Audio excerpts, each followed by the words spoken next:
Ndakataura shoko rinoti. Ndakataura shoko rinoti. Ndoda kuti chinokuataka chose. Ndoda kuti chinokuataka chese. Uchiona nechii? Uchiona nechini? Tiripo tese. Tiripo tese. Uchiona nemazani. Uchiona nemazani. Ndikabvunza kuti makashinga here. Ndikabvunza kuti makashinga here. Vapostori vakashinga here. Vapostori vakashinga here. Makashinga here. Makashinga here. Dzakafa dzese renyu. Dzakafa dzese renyu chi? Dzakafa dzimwe ndakaita dzekubata nesaga. Dzakafa dzese dzimwe vakaita dzekubata nesaga. Vakapisa nemoto. Vapisa nemoto. Idzi ndakazodira mvura inopisa. Idzi vakazodira mvura inopisa. Durura tione nyuchi dzako. Durura tione nyuchi dzako. Nhasi tabuda takananga kunzvimbo yeStonebridge kwatauya kuzoshumira nevekereke yeSt Gabriel inotungamirwa naBishop Mugari kana kuti naMadzibaba Ben. So toda kuti timbonzwawo kuti zviri kuitika pakereke inoi, kereke iri kuita zvinoshamisa. Inzwai tichikurukura naMadzibaba Ben. Aiwa, iye zvino ndamira naBishop Mugari. Vamwe vanovaziva nekuti Baba Ben. Baba Madzibaba makasimba here? Tinosimba makadiba. Aiwa, tinosimba. Tinokutendai nemukana wamatipa wekuti tinge tinopindawo panapa nemi tichionawo zvinoshamisa zviri kuitika panapa. Aiwa, tinokugamuchirai. Tinotenda. Chaizvo. Tinotenda. Mhuri yeZimbabwe chekutanga ingada kuziva kuti vanombonzi Madzibaba Ben kana kuti Bishop Mugari vanombova ani vabva nekupi kuva kutotanga nekuita zvinoshamisa muno muHarare? Anonzi Madzibaba Ben, zita rake chairo anonzi Colin Mugari. Alright. Akazvarirwa kuMasvingoko. Akauya muno muHarare mugore ra2005. Alright. Ndichitonamatawo nevamwe masangano akasiyana tichidzidzawo kunamata. Mwari achingotituma tiri imomo kusvika atituma kuSt Gabriel.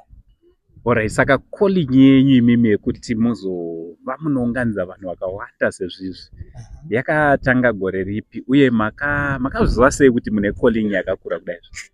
Munhu wandakatanga kuprofita ndibaba vangu. Alright. Ndiri grade 3. Ndakavaprofita rufu rwavo. Alright. Gore ravaka rekufa kwacho. Nemwedzi wacho nezuva.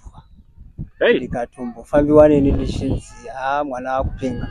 Alright. Saka ndai ndikasvika pamuprofita ndaindomuti iwa undiprofita waiva nemukadzi womunhu muswakati.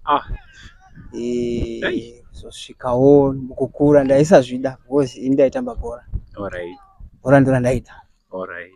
Uye ndaida chiuto steering. Alright. Kuita musoja ndaizvida zvakanyanya. Maida. Alright. Hamunozwa kuti maigadzirwa kuita musoja womweya? Handina kuzviziva. Tikazoshandawo mabasa mamwe akasiyana-siyana akatipinzawo nemuhurumende tichingodaro tichitorwawo nevakuru vaida kushanda nesu. Kuzongosvikawo zvinongosvika pakungosundirwa kure kuti usare uri panzvimbo yako chaiyo. Alright. Panapa ndanzwa matestimony akawanda baba. Ndatora nguva yangu yekunatsoteverera vanhu zvakasiyana-siyana one by one ndichinzwa kusvika ndazosvika pane vakomana vamwe vataura testimony yekuti vandataura nawo ndega vachitaiwa vakanga vatosungwa zveshuwa. Asi nyaya yavo vakatoti vasvika kupolice station pakatanga kushayikwa mboma dzekuti varohwe, pakashayikwa mahandcuffs. Antiwo vatongozonzi imimi chiendai muzouya musi wechipiri. Vobva vatozodzokera musi wechipiri vakabva vataura vakati vakatozonzi mawire idai maoita zvekufona tichazokutsvagai. Nyaya yavo ikatopera yakadaro. Achisi chishamiso here ichi chekuti munhu ari pawanted ongonzi ngaaende zvake? Zvazvakaita ndezvekuti ini pano ndinoti tenda mhosva yako. Alright. Handisi kukurudzira vanhu kuti vapare mhosva. But nyaya iripo ndeyekuti munhu akatendawo kuna Mwari nemwoyo wese. Svika Mwari anonzwa tsitsi dzinondobata even kumapurisa kana kuna magistrate. Alright. Anongoona zvimwe chete zvanzwa Mwari ndo zvinonzwa magistrate. Alright. Ini changu pano kukumbira vakawanda chaizvo.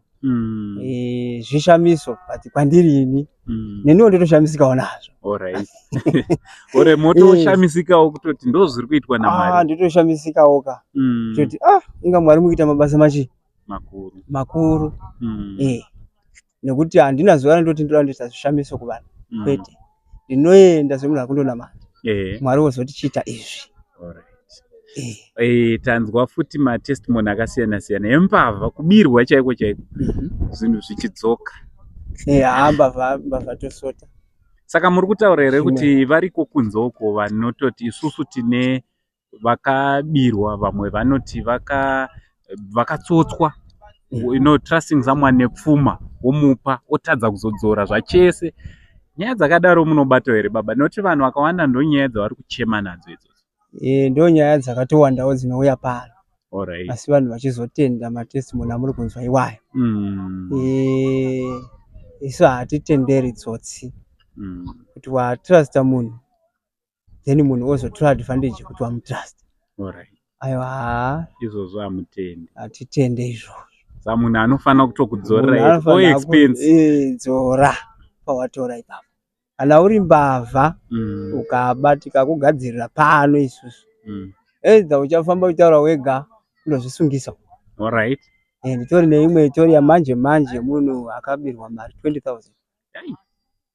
Asi auya ndakamudza ndikati aiwa usatsvaga mbavha kure, mbavha mukadzi wako. Chirega timuite zvatinomuita. Kuroti akabirwa mari nemudzimai waanogara naye. Mukadzi waanogara naye. 20,000 US dollars. Mukadzi takangomuita kuti andozvisungisa. Hatina kuda kuti akuvare nekuti ndio mai vevanhu. Akangoenda kundozviripotera ega paSouth Africa. Ndo ndakabira murume wangu $20,000. Ndo kubva mapurisa afonera murume uchirega kutsvaga mbavha. Mbavha yako ndeiyi. Ndikadzama ndatomukanzira kuti aiwa mukadzi ndewako. Chigara zvakanaka nemukadzi wako. Asi kana vari vaya vanenge vatiwo isu tinobati chienda. Pane zvinhu zvinoitika ipapo. Edza kupenga kufamba uchitaura uchingo ndakabirwa ndakabakwa pakati. Kana watoenda kundozvisungisa wararama. Watopona. Then kwoita umwe kuti tinongoisa pakabiwa. Maoko obenda. Iwe ndiwo zofunga ndakabakupi. Muri Zimbabwe ndofunga muri kuzvinzwira chiri musakasaka hanzi chinozvinzwira nenyaya dziri panapa. Tinavo Bishop Mugari kuno kuStone Ridge. Kereke iri panapa yane gore yavakwa. Vanhu kuungana kudai zvimugore rimwe chete June ndanzwa kuti maito celebrate first anniversary pasangano rino iri. Chii chamungafunge kuti chaunganidza vanhu vakawanda kudai? Ini vanhu handina chandinovapa chavanotakura pano. Alright. Asi ndinovapa chomweya. Ndinotaura nevanhu nyaya dzavo dzinonetsa. Handinotora nguva nemunhu. Handingoti munhu ndataura nechienda. Alright. Chandinofunga chiri kuunganidza vanhu pano sekutonzwawo kwamaita matestimony avo. Alright. Ngatarisa kuti hapana chinoshamisira chiri panapa. Asi chinotoshamisira ndechekuti pane zviri kuitika pavari.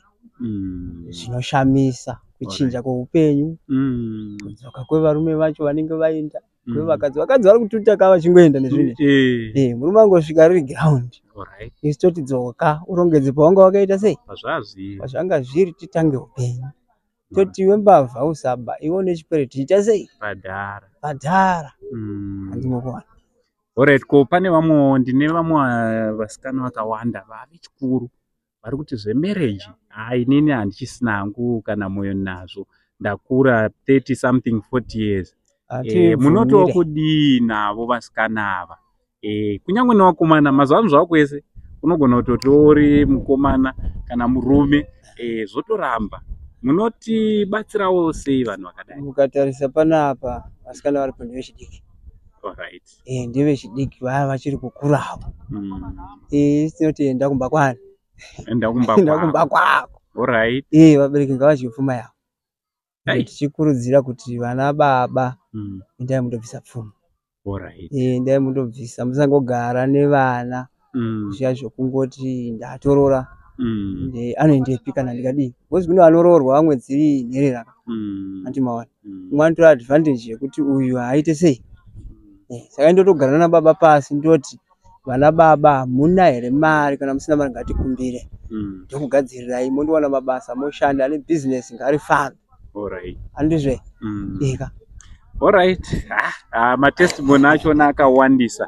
So muri yeZimbabwe tida kungokuzivisai kuti aiwa atizive paunoyambukira. Mukatoona tichiti pano tauya apo tamhanya kuitira imimi muri yeZimbabwe tisingazoti zambuko rako riri papi. Umwe pamwe waneta aiwa zviro zviedzwa adzichemberekwa chivi yakatokwatisa mabwe ikatosiwa muto.